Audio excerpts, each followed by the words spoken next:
My name is Maya. I am 25 years old now, but my story begins when I was just 7. That was the night that changed my life forever, my first night away from home. I remember that day very clearly. It was a cold winter morning. My mother woke me up early. Her eyes were red. I could see she had been crying all night. "Maya, wake up, my darling," she whispered softly. I opened my eyes and looked at her beautiful face. "Mama, why are you crying?" I asked. She smiled, but it was a sad smile.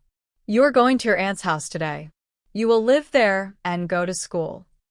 My heart stopped. "But Mama, I want to stay with you." She held me close. "I know, my love. But Papa is very sick. We have no money. Your aunt has a good job in the city. She will take care of you. She will send you to school. This is better for you." I started crying. I did not want to leave my mother. I did not want to leave my small village. But I was just a little girl. I had no choice. That afternoon, my aunt came. She was my mother's older sister. She wore nice clothes and had a serious face. She did not smile much. "Are you ready, Maya?" she asked. I looked at my mother. Tears ran down her cheeks. She hugged me so tight I could not breathe. "Be a good girl," she said. "Study hard.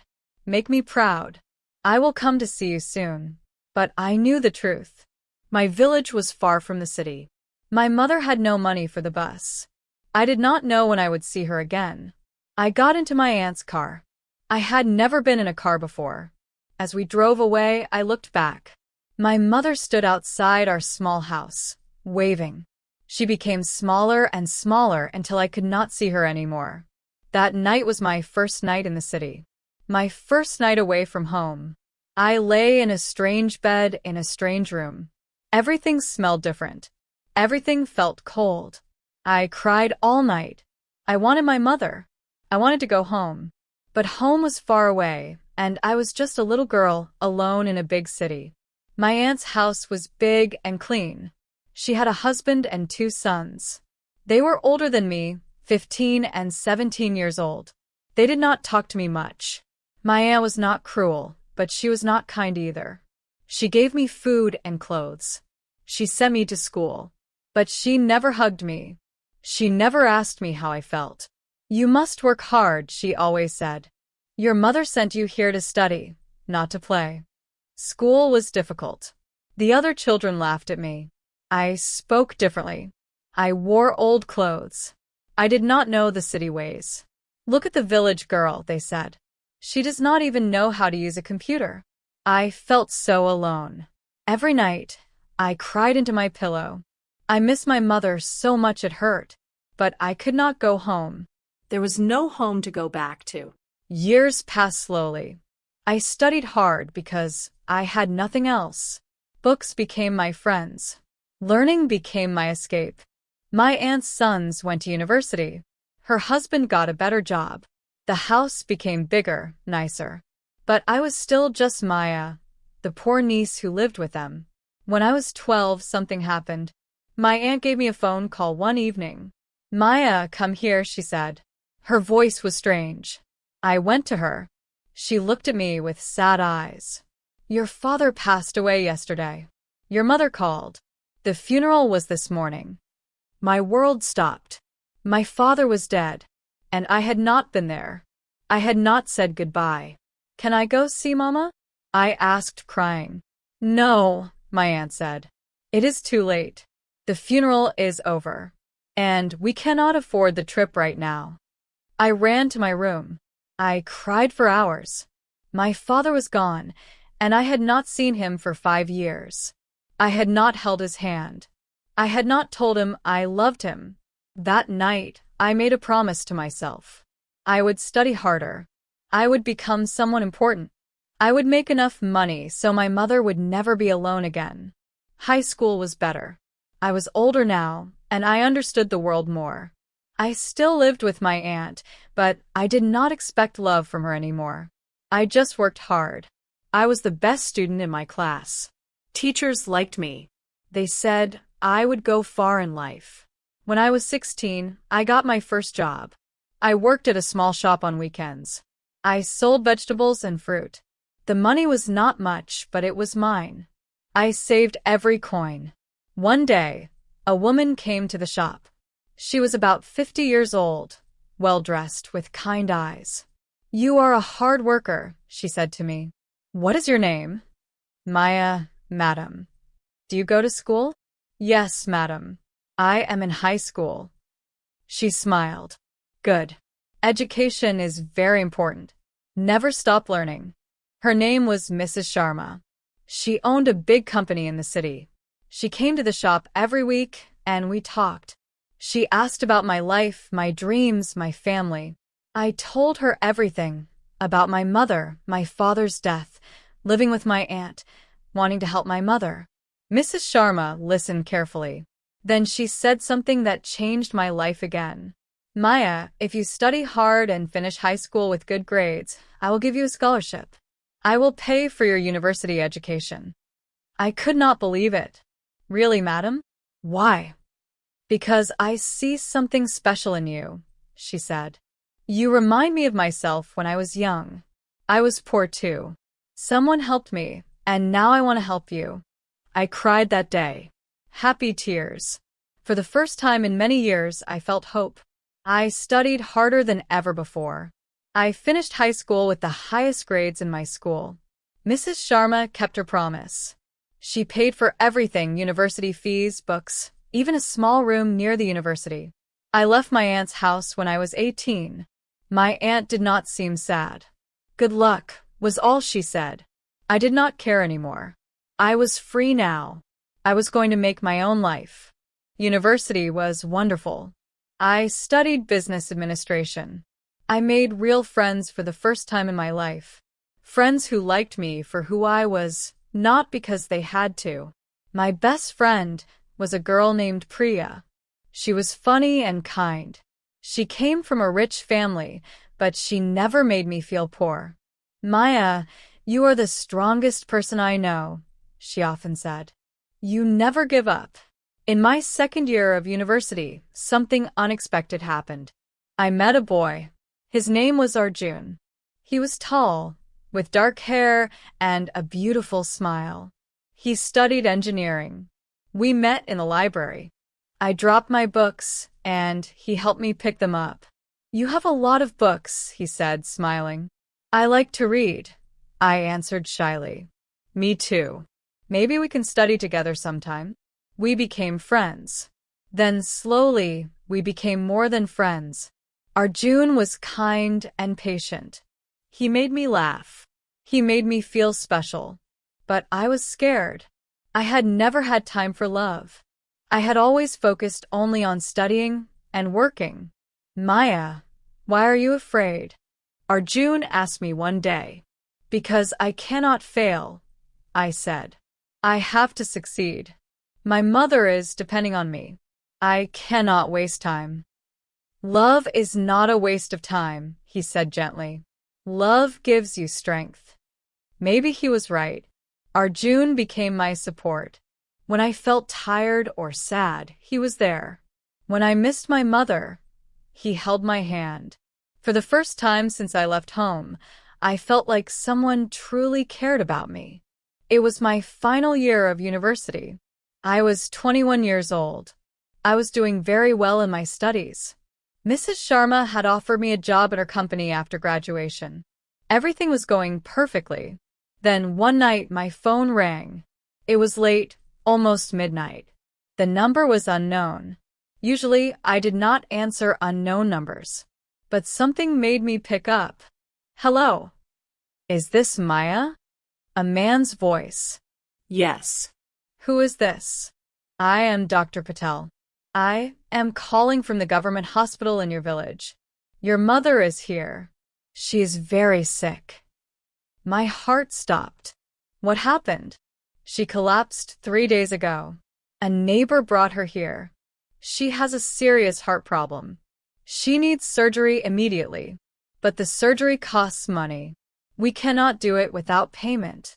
"How much?" I asked, my voice shaking. 200,000 rupees. 200,000.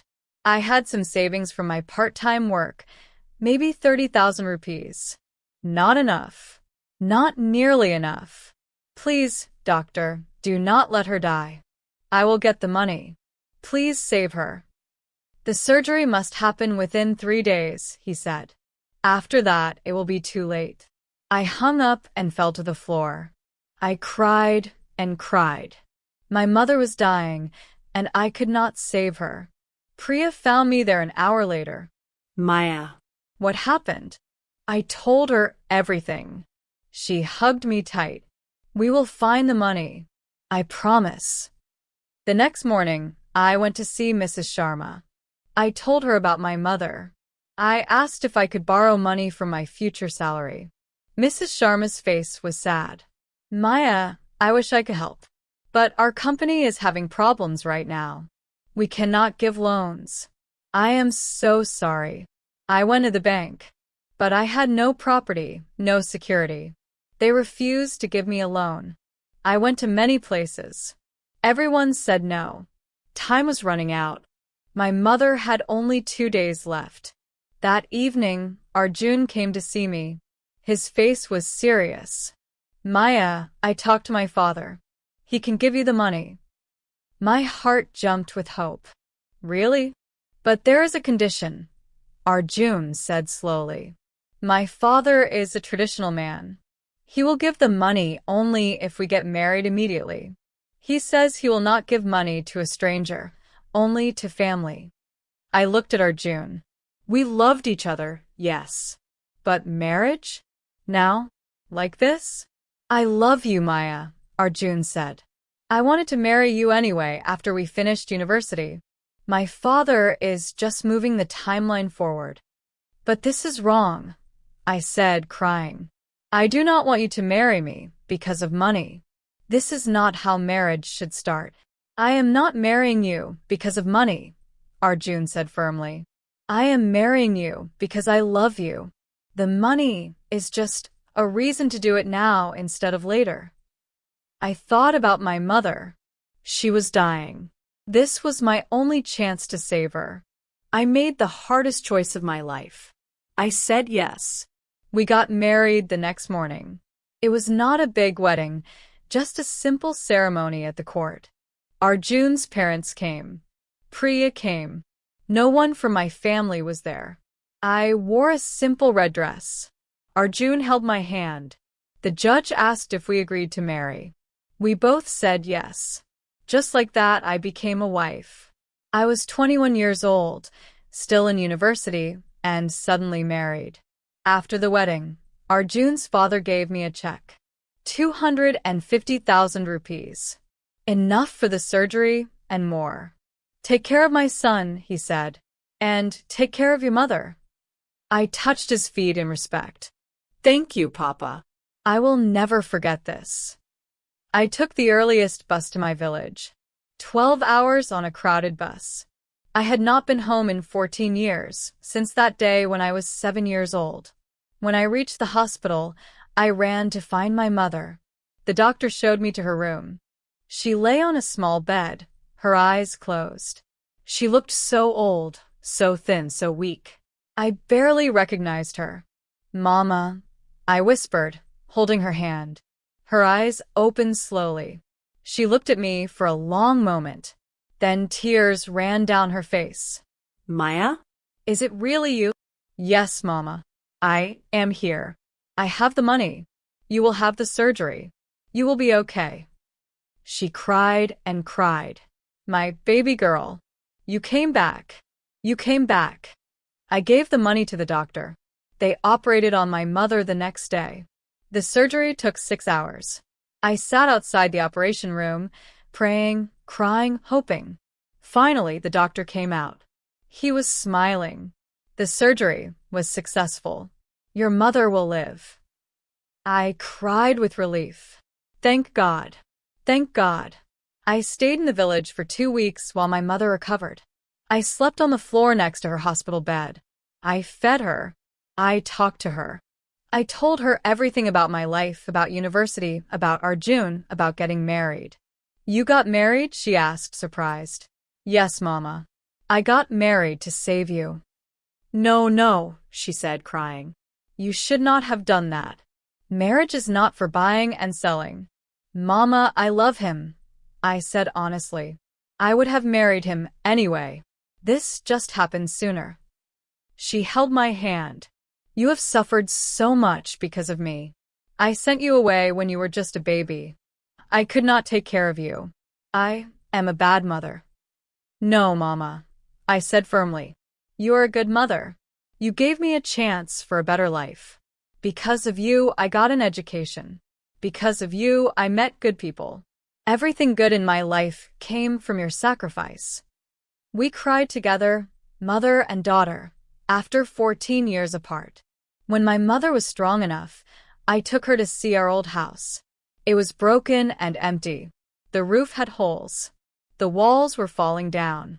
I wanted to fix it, my mother said sadly. But I had no money.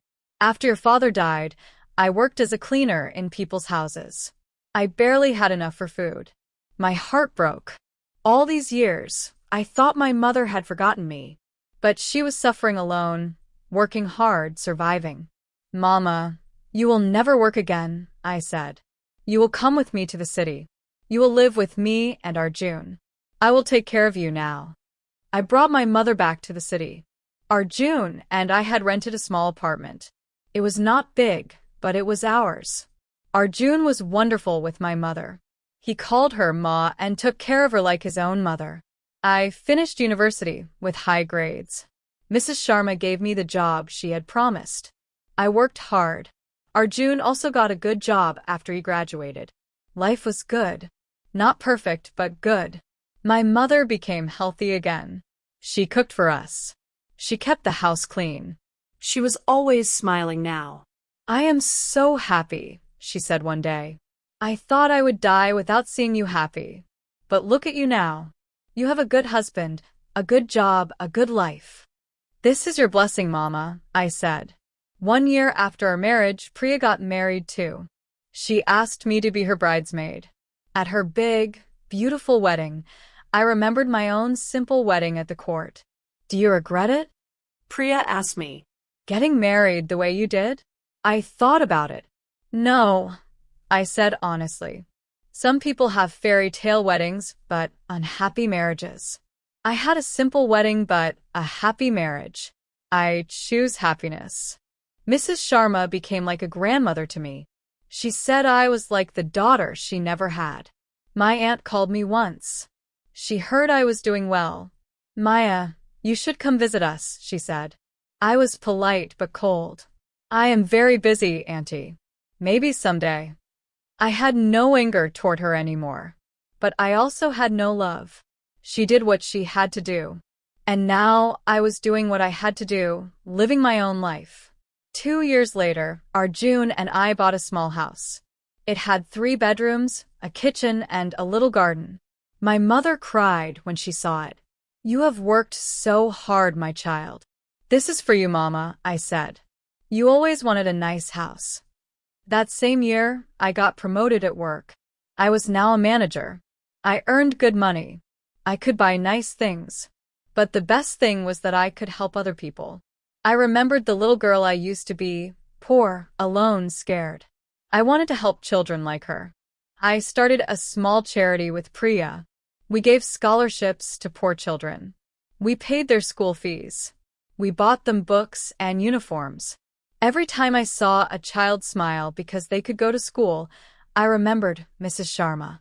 She helped me, and now I was helping others. One day, Arjun came home with big news. Maya, my company is sending me to work in London for 2 years. It is a big opportunity, but I will only go if you come with me. London. I had never even imagined leaving India. It sounded exciting, but also scary. What about Mama? I asked. We will take her with us, Arjun said. All of us will go together. My mother was excited. London. I never thought I would leave our village, and now I am going to London. We moved to London. It was a big change. Everything was different. The weather, the food, the language, the culture. But we adjusted. I got a job in an international company.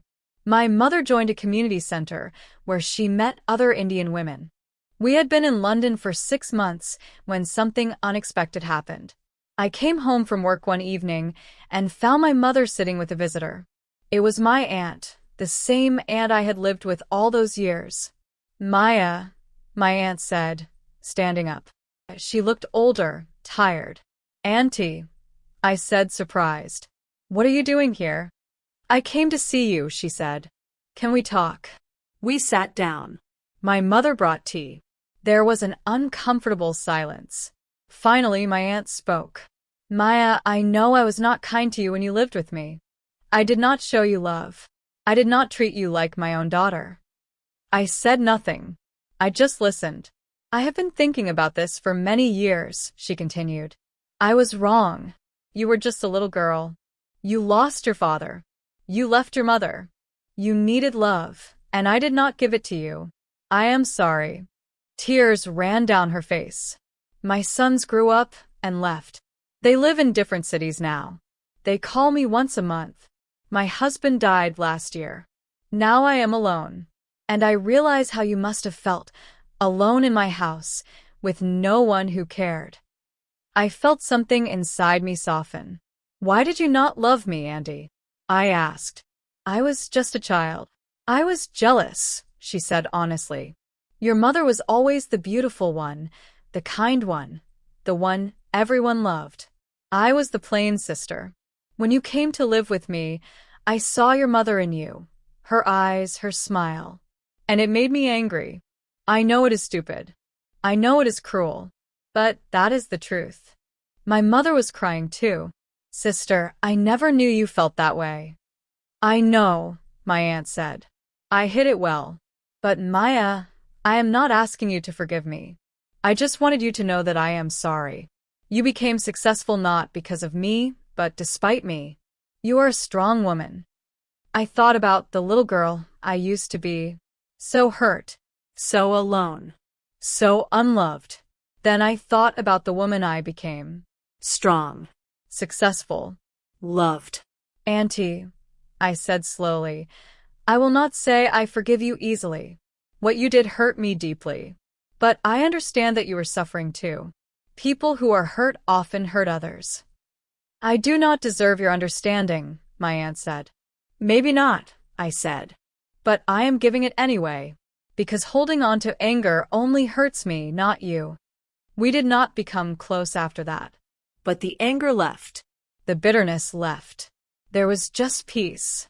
After 2 years in London, we came back to India. I missed home. I missed the food, the colors, the noise, the warmth of Indian people. I had saved a lot of money working abroad. Arjun got a promotion and a big raise. We bought a bigger house. We brought my mother to live with us. She was getting old now, but she was happy and healthy. One day, Mrs. Sharma called me. She was retiring. Maya, I want you to take over my position. You will be the CEO of the company. Me? I could not believe it. But I am only 25. You are ready, she said. I have been watching you grow. You are smart, hardworking, and kind. You are the right person. I became the CEO. Me. The village girl who once cried herself to sleep every night. Now I led a company with hundreds of employees. But I never forgot where I came from. I used my position to help more people. I started more programs for poor children. I gave jobs to people who needed a chance. 1 year later, something wonderful happened. I became pregnant. When the doctor told me, I could not speak. I just cried. Happy tears. Arjun was overjoyed. We're going to be parents. My mother was the happiest of all. I am going to be a grandmother. During my pregnancy, I thought a lot about my childhood. I thought about that first night when I left home. I thought about all the pain, all the loneliness, all the tears. And I made a promise. My child would never feel alone. My child would always feel loved. When my daughter was born, I held her in my arms and cried. She was so tiny, so perfect, so beautiful. What will you name her? The nurse asked. I looked at my mother. Asha, I said. It means hope in Hindi. Why Asha? Arjun asked.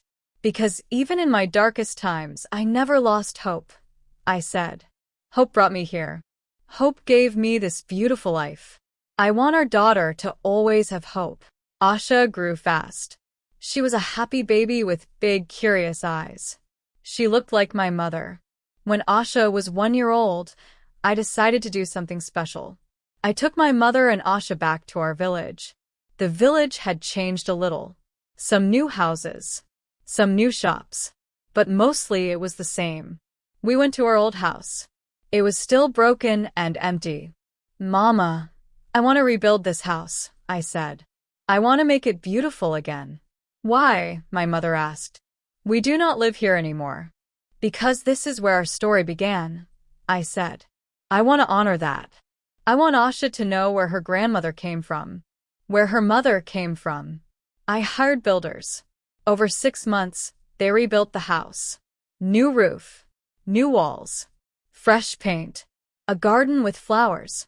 When it was finished, we had a small ceremony. The whole village came. This house will be a school, I announced. A free school for poor children. Any child who wants to study can come here.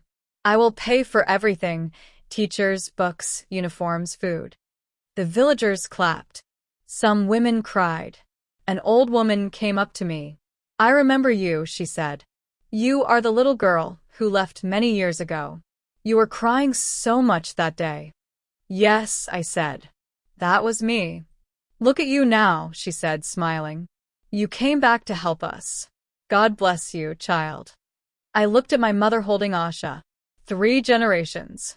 Grandmother, mother, daughter. We had come full circle. My first night.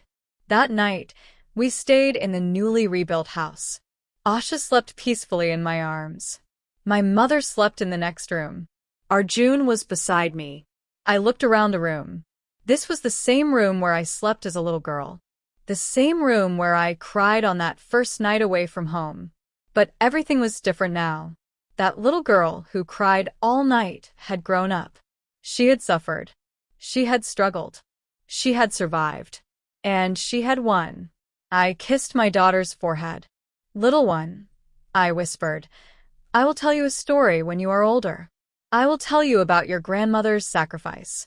I will tell you about a little girl who left home and thought she would never be happy again. I will tell you how that little girl became your mother. And what will be the lesson of that story? Arjun asked softly. I thought about it. That pain does not last forever. That hope is real. That love wins. That no matter how dark the night is, morning always comes. I closed my eyes. For the first time in 18 years, I slept in that room. But this time I did not cry. This time I smiled. Because I was not alone anymore. I was home. Now that you've seen the whole story, we would really appreciate it if you rate it from 1 to 10 in the comments. Your thoughts help us improve and make sure we bring you the kind of stories you truly enjoy.